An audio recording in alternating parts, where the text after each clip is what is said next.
Okay, class. Last 5 minutes. Hirap naman nito.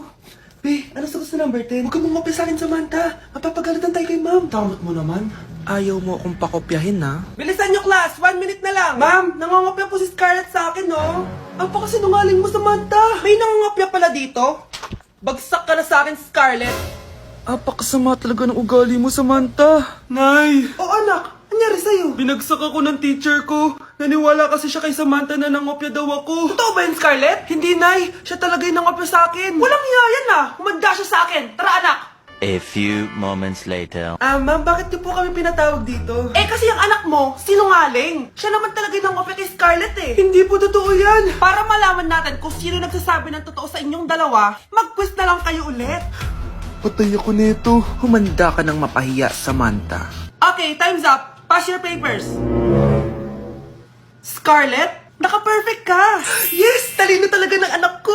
Samantha, wala kang tamang sagot. Ikaw talaga ang totoong nangungopya. Nakakahiya ka, Samantha.